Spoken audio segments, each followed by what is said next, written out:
अगर आने वाले टाइम में अगर कांग्रेस और बीजेपी किन्नौर के जो ज्वलनशील मुद्दे हैं, चाहे वो हाइडल प्रोजेक्ट्स है या और अदर मुद्दे हैं, अगर इनको बखूबी से अगर पूरा नहीं करेगी तो हमारे पास तीसरा ऑप्शन भी है और हम अपने घर को बचाने के लिए किसी भी हद तक जा सकते हैं।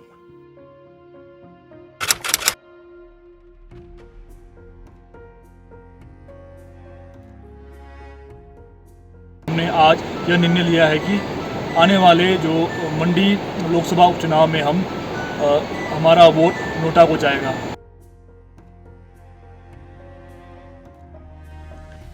30 अक्टूबर 2021 Mandi by election. Mandi by election सर पे है और इन चुनावी सरगर्मियों में एक बात बहुत प्रमुख तौर पे गुजर रही है, वो है यूथ आखिर किसको वोट करे। 26 अगस्त 2021 को एक जन आक्रोश रैली हुई, नो मीन्स नो कैंपेन और जंगी ठोपन पौरी प्रोजेक्ट को बहिष्कार करने के लिए। यूथ ने एक और बात कही कि ban hydel projects in Kinnaur. 26 अगस्त को रैली हुई, कांग्रेस और बीजेपी दोनों की तरफ से छोटे छोटे स्टेटमेंट्स पब्लिक में सामने आए। अगर छोटे या ब्रैकेट में कहा जाए तो कांग्रेस और बीजेपी क्लियर नहीं कर रही है क्या वो प्रोजेक्ट्स को बैन करेगी।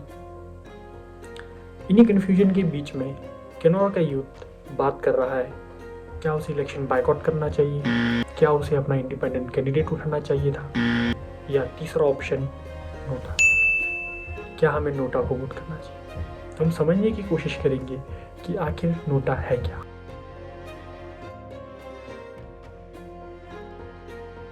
दो 2009 में तत्कालीन सरकार ने नोटा के ऑप्शन को मना करने के बाद 2013 में तत्कालीन सरकार को ये दिशा निर्देश दिया गया कि सुप्रीम कोर्ट ने कहा कि नोटा को एक ऑप्शन के तौर पे लाया जाए। नोटा को इंट्रोड्यूस करने के पीछे इलेक्शन कमीशन के साफ मंशा ये थी कि जो व्यक्ति या जो कैंडिडेट्स किसी भी पॉलिटिकल ऑर्गेनाइजेशन से, किसी भी पॉलिटिकल कैंडिडेट से या किसी भी पॉलिटिकल बॉडी से सेटिस्फाइड नहीं है तो वो आए और नोटा को वोट करे और अपना पार्टिसिपेशन दे और सेम टाइम पीरियड में एक नेगेटिव फीडबैक दे उन पॉलिटिकल ऑर्गेनाइजेशंस को या उन पॉलिटिकल कैंडिडेट्स को जो आपके क्षेत्र में काम कर रही है। क्लियर तौर पे नोटा एक बहुत ब्यूटीफुल ऑप्शन के तौर पे हमें दिखता है। 2014 में पार्लियामेंट्री इलेक्शन में 29,032 लोगों ने नोटा को वोट किया। हिमाचल प्रदेश की अगर बात करें 2019 के जनरल इलेक्शन में 33,000 लोगों ने नोटा को चुना। अगर हम 2019 और 2014 का फ़र्क देखें तो ग्रेजुअली यहाँ पर 3,000 से ज़्यादा लोगों ने नोटा को वोट किया है 2014 के मुकाबले में।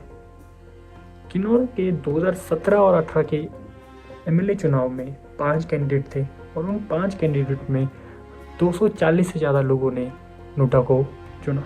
यानी 5 कैंडिडेट्स में भी 240 लोगों को ऐसा लगा कि ये 5 कैंडिडेट्स शायद हमारे बातों को दरकिनार कर रहे हैं और नहीं सुन रहे।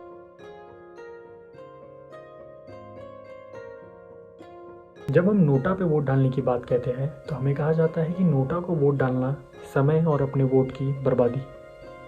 बेटर है कैंडिडेट ए को वोट दो, बेटर है कैंडिडेट बी को वोट दो, या वोट देने ही ना जाओ। इसको एक एग्जांपल से समझने की कोशिश करेंगे कि आखिर नोटा को वोट देना, अगर आप डिसअप्रूवल करते हैं दोनों कैंडिडेट से, ऐसे सिनारियों में अगर आप नोटा को वोट देंगे वो वोट ना देने से बेटर है। क्यों? मान लेते हैं आपकी कुछ मांगे हैं जिसको आपने कैंडिडेट ए के सामने रखा या कैंडिडेट बी के सामने रखा और दोनों ने उस बात को दरकिनार कर दिया। तो ऐसे में आप उन दोनों कैंडिडेट से नाखुश है और आप कहते हैं कि मैं वोट देने ही नहीं जाऊँगा क्योंकि वो दोनों ही मेरा काम नहीं करते।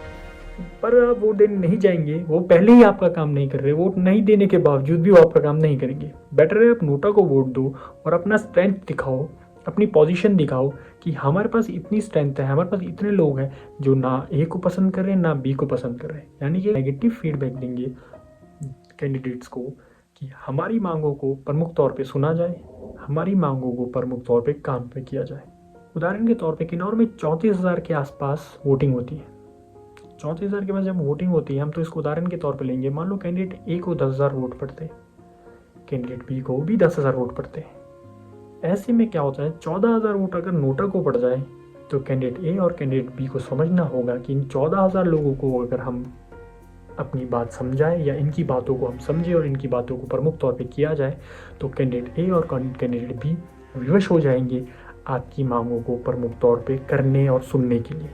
ऐसे अगर आप डिसअप्रूवल करते हैं दोनों कैंडिडेट से तो बेटर है go for NOTA rather than sitting in your room and asking for a boycott election.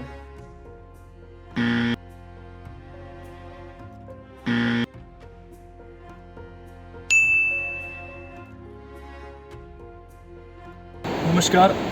आज दिनांक 19 अक्टूबर 2021 की शाम हम सोनाटा नामक क्षेत्र में हम इकट्ठे हुए हैं। अफेक्टेड पंचायत के सभी क्लब के प्रतिनिधि यहाँ पर इकट्ठे होकर हमने आज यह निर्णय लिया है कि आने वाले जो मंडी लोकसभा उपचुनाव में हमारा वोट नोटा को जाएगा। यह निर्णय हमने क्यों लिया?